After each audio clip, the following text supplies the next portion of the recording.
What's up, YouTube? On this episode of Coddiwomple Overland, we're going to be going to Oatman, Arizona by way of Route 66. We don't need a destination, let's go where the river's taking us.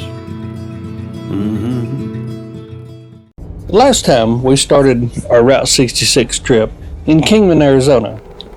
This time we had been at Flagstaff down at the Overland West Expo. We decided to go a little bit farther and finish the part of Arizona that we had left off. We camped overnight just outside of Lake Havasu, which is right on the California-Arizona border. We purchased up a pot of coffee and then closed everything up and got on the mother road.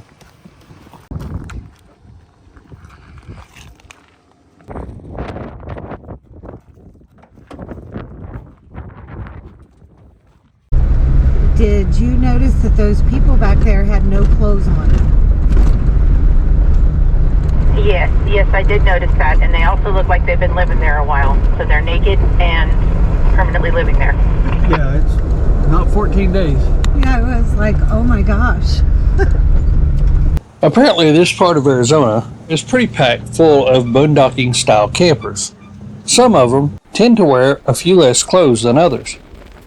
From where we camped, we could have hopped right back on the highway and made our way over to Route 66, but there was an opportunity for us to hit a small section of the Arizona Peace Trail. We didn't want to take a chance on missing that out, so we hit the Peace Trail and took the shortcut, you would say, over to Route 66. Riding along with us for this part of the journey is Misti from Lady Overland Radio and The Day We Make. The Arizona Peace Trail is a 675-mile loop that was developed by the Bureau of Land Management. It's available for everything from horses to jeeps. It's also listed as an historical trail. This is one loop that we definitely want to come back and complete the whole thing.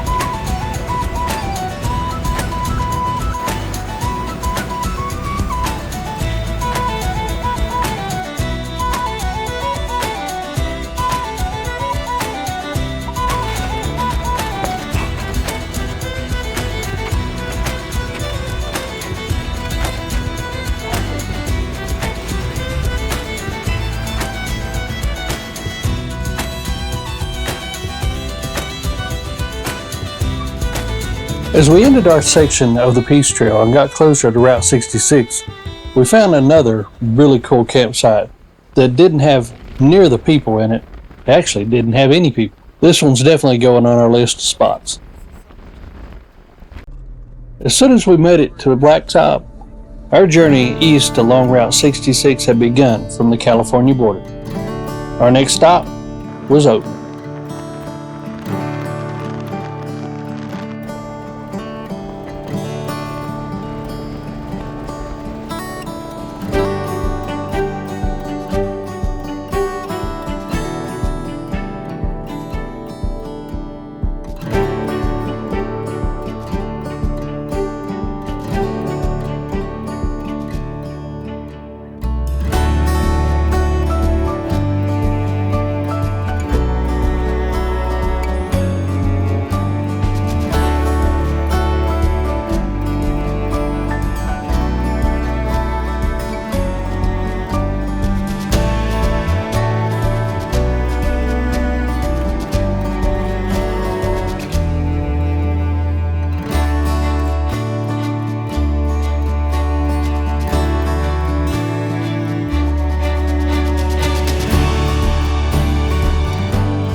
As we got closer to the mountains, we made our way into Mojave County, and this is where we started seeing the donkeys along the road.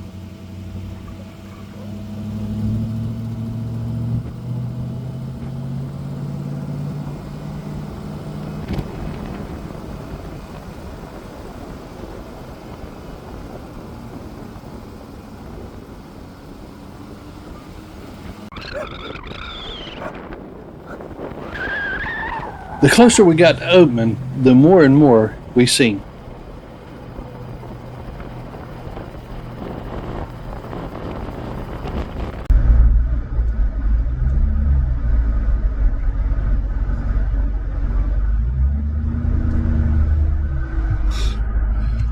This one must be the gatekeeper. Yep.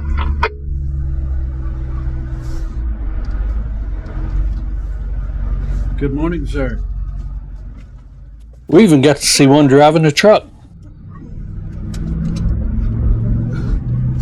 Well, The town of Oatman, established in 1915, was named after Olive Oatman, a young woman who was kidnapped by the Apache Indians in 1851 and was later sold to the Mojaves.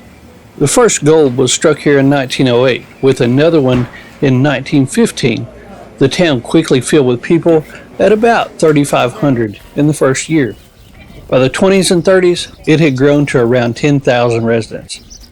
In the 30s or so, the mines started to play out, and so did the residents. They started to leave. But Route 66, which was established in 1926, kept travelers moving through the town and kept this little town alive. In the 1950s, Interstate 40 was established, and the town nearly died out. Today, only about 100 people live here full time, and the town survives on welcoming tourists with its Old West charm, its historic buildings, and the famous wild burros.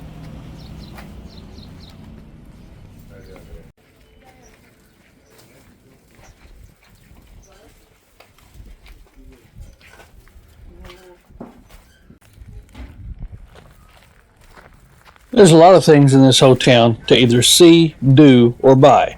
And this one just happened to be a little tour of what an old mine would look like.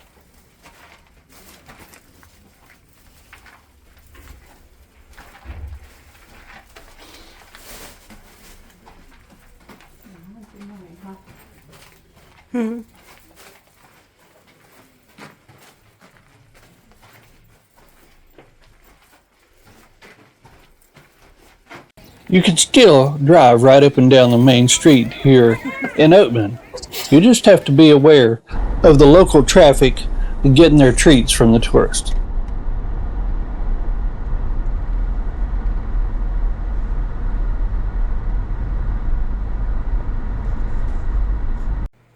Heading out the northern end of town, you also see some relics from the mines, such as old locomotives, old tractors, buckets, things like that.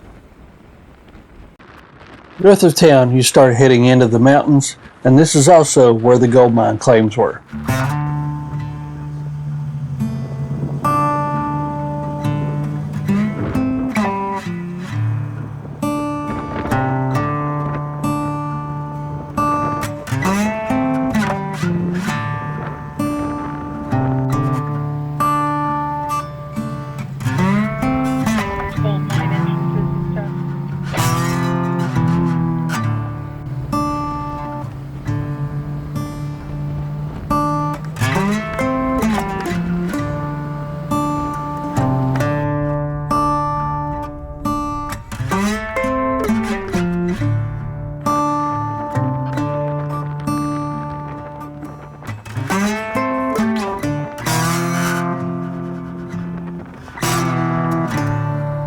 At the top of Sitgraves Pass is a beautiful overlook, but it's also a location where locals have been spreading cremains of loved ones and establishing memorials for years and years.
After enjoying the view and paying our respects, it was time to make our way on across Sitgraves Pass.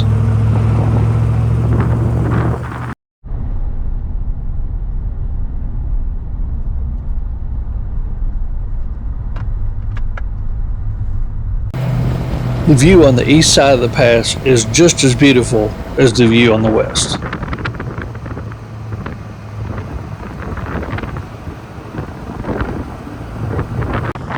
As we were making our way down the mountain, I noticed a set of steps going up into the mountains. Our curiosity got the best of us, and we just had to go see where they led to. As we walked up the road, we could see old rock walls down in the basin, remnants of an old road that had been there for years and years and years. What we found at the top of the steps were the Schaefer Springs, or sometimes called the Schaefer's Fishbowl. After doing some research, the history of the spring is as murky as the green tinted water here. Some think the CCC or the Works Progress Administration are the ones that put this together. Either way, it was a pretty cool stop, and it gave us the opportunity to see even more burros out in the wild. As we were walking back to our vehicles, they just kind of popped around the corner as if to say hi to us. The second one. Yeah, he's like, I see that dog. I'll try to hide him from me. Hey guys. You guys are so pretty. They are pretty. You know, of course, this first one is either pregnant or doesn't need snacks. Yeah. I think I hear more. Yep. There is more. Oh, there's two more at least. Hi. Oh, she needs snacks, Misti. Yeah. She could use a few snacks. There's another one hiding around the corner there. That one's a little one. That one back there. Mm-hmm. You guys coming to check us out? There's a brand on that one's So backside. I did see in the store that Uh-huh. they had different little key rings with like numbers like that, 108, Yeah. 109. So they must mark them just to make sure they can keep track of them Yeah. and check on the health of them and stuff. Look at the baby. Aw, here comes the baby. Oh, come here, baby. Start yelling at us. So neat. After hanging out with the donkeys for a few minutes, it was time to continue our route east on down the mountain. And this is where we would find the Cool Springs Camp. Cool Springs Camp has been here for as long as Route 66 has, and it was a good place for travelers to stop to either rest up before the treacherous Sitgraves Pass or to catch their breath after they had already crossed it. After Cool Springs Camp, things flatten out, straighten out before you make your way across the expansive desert into the town of Kingman. This is actually where we started our Arizona Route 66 trip back in the winter. If you want to check that out, I'll leave a link in the description below. Arizona is a unique and beautiful state, and Route 66 is an awesome step back in time through that area. As always, thanks for watching, and until next time, see ya.